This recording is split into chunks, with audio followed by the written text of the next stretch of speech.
एक और प्रश्न मैं लेना चाहूंगा।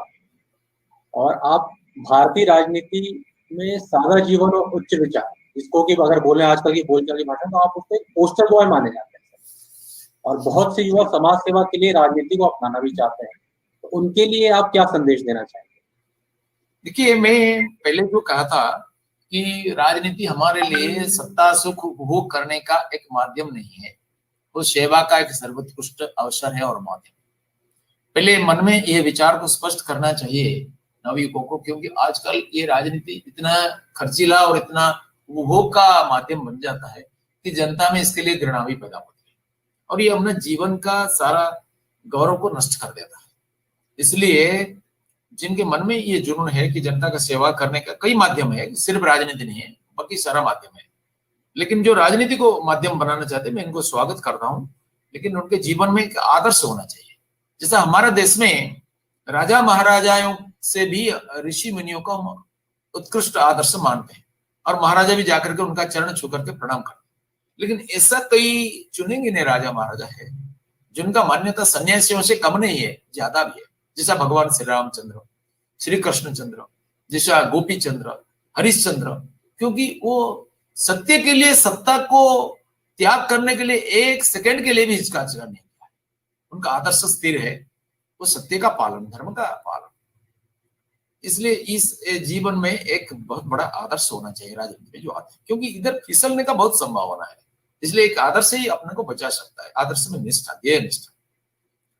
और जनता की सेवा में उनका जो आधार है वो भी बहुत बड़ा व्यापक होना चाहिए।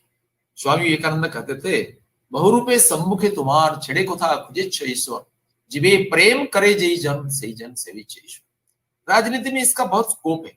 अगर इसका दुरुपयोग न होगा, अगर इसका दुरुपयोग होगा तो ये जनता को शोषण करने का एक सर्वोत्कृष्ट यंत्र भी बन सकता है। अगर इसका सदुपयोग होगा तो जनता का कल्याण करने में एक बहुत बड़ा माध्यम बन सकता है। स्वामी जी कहते थे हमें सतर्क करके, no amount of politics would be up enable until the masses of India are once more well fed, well educated and well cared for। ये हमारा दिशा होना चाहिए, क्योंकि इससे बढ़कर हमारा जीवन में कोई आदर्श नहीं बन सकता है। और ये तब हो सकता है जब एक छोटी सी मंत्र को पालन करेंगे। Vivekananda gave us many mantras which are very brief in size but very deep in meaning. That is love India. Whether you are in politics or social service or agriculture or industry or business or teaching profession, whatever may be your profession, if you love India, then you will not copy, then you will not take bribe, then you will not adulterate. You will be a very good enlightened citizen.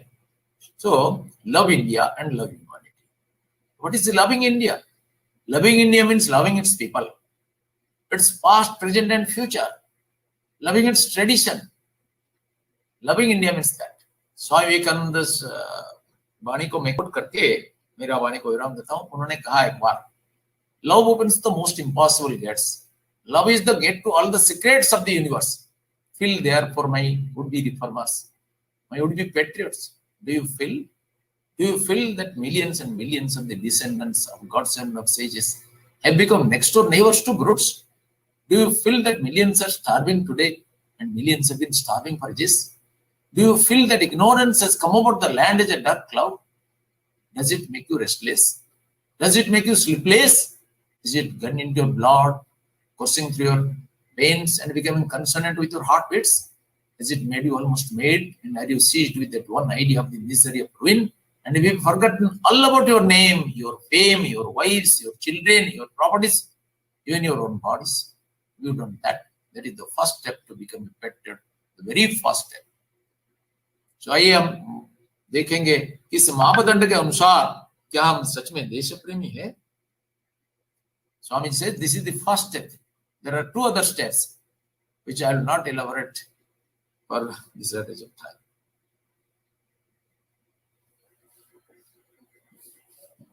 धन्यवाद मंत्री जी, और काफी सारी सुंदर पंक्तियों से आपने हमारा मार्गदर्शन किया और इसे हम लंबे समय